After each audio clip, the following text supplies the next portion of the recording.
yesterday, but he's here with a slightly damaged hand. June will be taken out first though. The RC pushes up and that allows Benja to find Doki. A lot of angles being created here. A lot of lines aside, but Blur will come out on top. Will find Benja, shut him down. Make sure he cannot find any more, but then goes a bit too aggressive and will be shut down by Uno. Well, here's the chance. Virtue holding on, gets dropped by Grizzly. The swing around in the cover, the 3 versus 1. Mellow leads through across the head. Alamau, all that's left. No C4 left, trying to get the catch on the loose player. They've got themselves tucked behind the bar. The plant has gone down. Alamau's put himself in a pretty tricky situation here. The 3 versus 1. The spray around towards the first. Can't quite get the dip and the tuck. Round to the opposite, gets the drop down onto Uno. Looking for the swing onto the breach. This is a very good hold from Heroic. They're doing just enough to make their presence known as a bit of the fight. There's the shotgun ready, but it can't quite get the connection, and Heroic take the first round. But Uno's going to stick the kit in the meantime. Late Claymore, played and planted just on the door, makes things a little bit more awkward. Another spray through, but the plant is down. And that's that big blow of a moment here. They're just going to have to try and drive through. Citizen is removed. Benja, he's looking for his 4th, but it's the Claymore.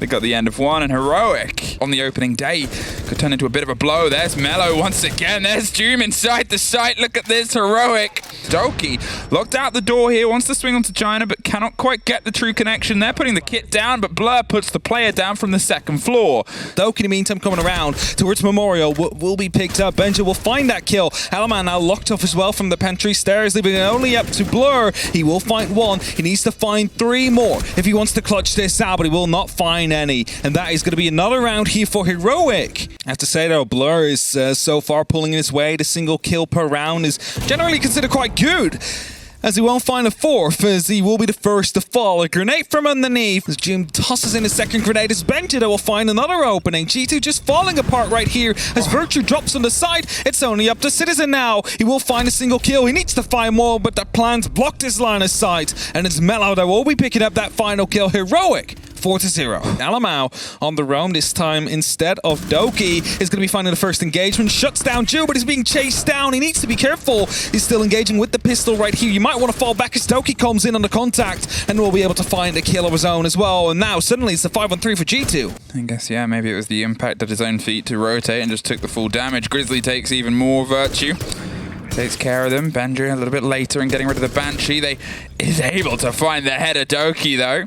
In a great swing round, you can see Citizens going for a hefty rotate. There is Blur, getting 1 more, leaving just Benja. Mellow, finally. He's not going too aggressive. He's learned from the M&M game. You don't want to go too aggressive, and instead it's Citizen from above that will be shutting him down. So, well done there. As Benja's the first one in the building, actually has some pings on concrete. That's a light up! He finds them both with the R4C. That gun is back as well. There's no debating about it.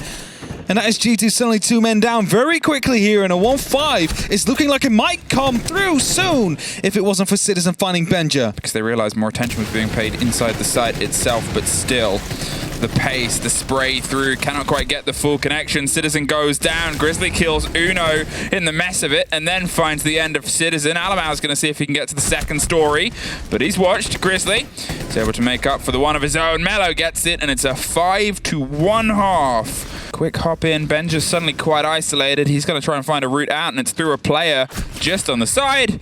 No idea. No idea. Doki finds Mellow as well.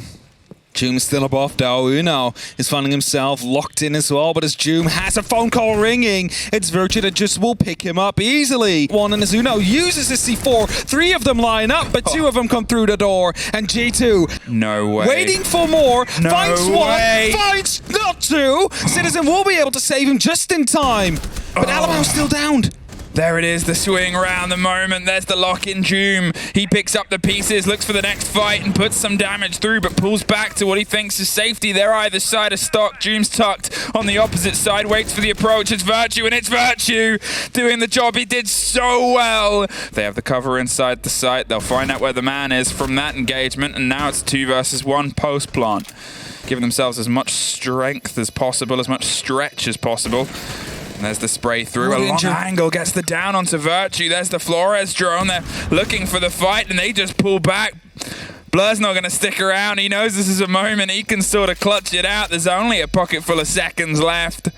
Does he know he gets the down? He doesn't know where the player went at this point. Blur just needs to sort of show up. There it is, No but time. He's done enough. And Blur paid and paced himself perfectly, but Heroic cannot quite get the lock in.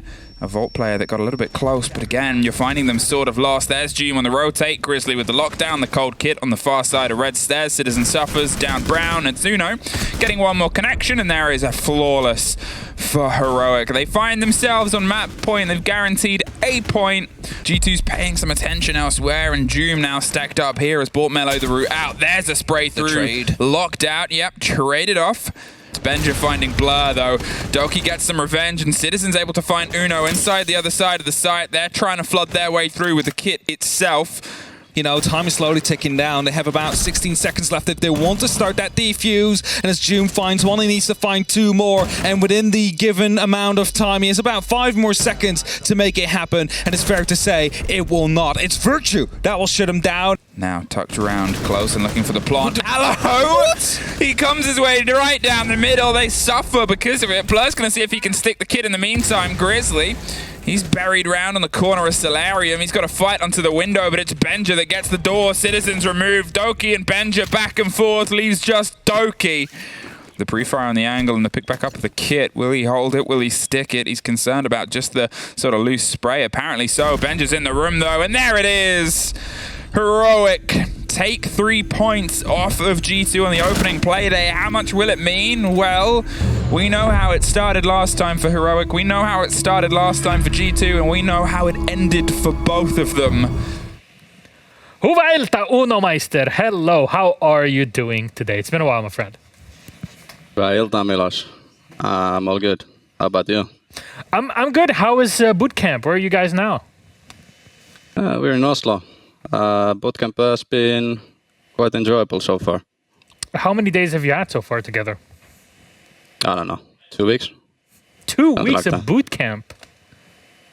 Something like that, yeah. Damn, and since those 2 weeks you've had, you know, the entire squad together, practicing together and scrimming, etc., right? Yeah. All right. So did you have any kind of prep between stage 2 and, you know, this boot camp that you've had to kind of prepare together as a team, or was it just those 2 weeks where you got to scrim? Well, we were obviously practicing back home as well, but it was hectic times because we were trialing a lot of players, and we basically last minute we chose the 2 players. So I wouldn't say we had that much time to prep for the upcoming season because obviously we had different players at the start. So those trials, I wouldn't call it as a practice, to be fair.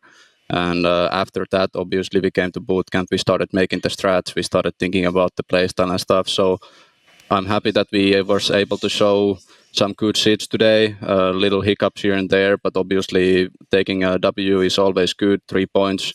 But I don't think we're nowhere close to what we want to be yet as a team, and we haven't had enough time yet. So, yeah. So walk me through it. Why Yume and Mello on this team? Why not? I mean, why so? You're the one that chose them. I mean, How do they fit into the gameplay for you? Very well. Obviously, we wanted another fragger to go with Benja. We had Slot before, so I think Joom is also very much like Slot, very aggressive. So we wanted that kind of a player, young and hungry, to show he deserves to be in EUL. And then we wanted other flex player who can play whatever. Basically, he can play aggressive, he can play really passive, he can clutch inside, he can roam. So I think Melo fits that very well, and I think it's very underrated player at the moment. And today he showed that he is better what people are saying to him, wink wink. And yeah, I think we got the perfect balance with the 2 new pickups. Now, when the map bans came up and I saw Villa there, I was kind of surprised that this was the map that, you know, we get to see both of you playing on between G2 and Heroic. So what are your thoughts on it? Why this pick specifically? What are we trying to do on the map? I can't answer that. Like, we obviously knew it might come down to Villa, and we were prepared for it. So I guess that's my answer for you. Fair enough. Fair enough. You know what?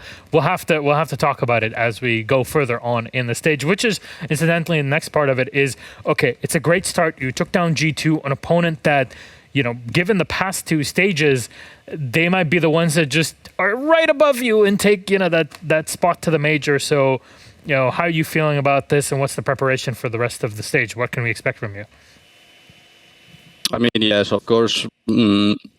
Taking out G2 is always fun. Obviously, I had my longest time in there as well. But at the same time, for now, it doesn't matter who would have been the first team. Honestly, at this point, we're just focusing more on ourselves and stuff. So it doesn't matter who was against us today. We didn't really think about it too much, and we're just trying to focus and have fun ourselves. Were you having fun? Oh, of course. Good. Having everybody together and this good energy, that's what you're always looking for. And I'm glad that boot camp is working out for you in this case, both you and G2 boot camping. It was really good for us to see it from our point of view and seeing kind of everybody in the background where both teams were all together in one space. It's, you know, we don't have a LAN league, but it's something that I'm very happy at least teams are getting together for these boot camps more often. So there you go. Uno, thank you very much. Anything you want to say to the fans? No. Okay, thank you very much for that. On that note, please take care. We will see you next Monday. Bye-bye.